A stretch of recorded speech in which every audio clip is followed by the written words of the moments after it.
here again with the Blustery Bovine. I'm just enjoying a quick coffee break while I do this job I'm working on, and I thought I'd fill you in on one of the projects we got going on the farm this spring. So as you can kind of see here in the background, we got this old pole barn that caved in a few years ago. And so what I was thinking was we don't have a lot of spots to store hay to get it out of the weather to keep it nice to feed the cows. And so what I wanted to do was kind of tear this apart and then reuse the old poles and what other lumber I can salvage out of it and rebuild a barn that I can store the wood in. So if you want to follow me, I'll show you what I'm working on today.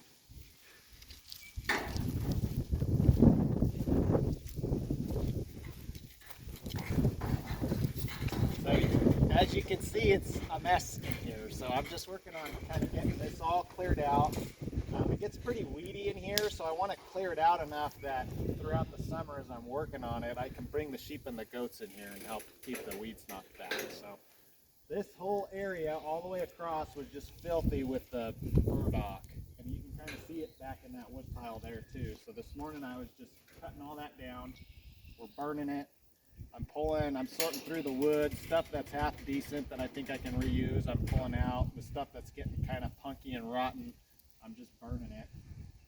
And we're just gonna get this all cleaned up, and then I gotta start pulling this thing apart so that we can redo it. So my first thought is this is kind of almost whole still. I thought, well, I'll just rebuild that, but if you can see, all the poles are leaning because I don't think they got set in the ground quite right. So I didn't want to do that because I didn't want the thing to fall over on me in another year or two anyway. So I think we'll pull all that up. I think I can reuse those rafters.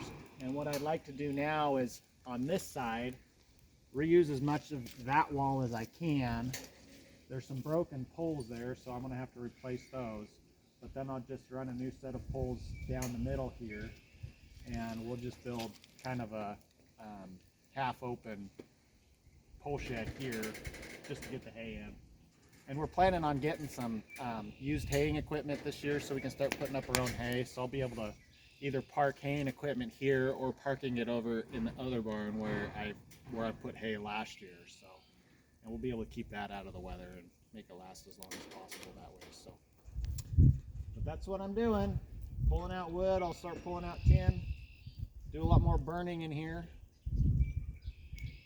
And see where we end up. So with that, I'll sign off.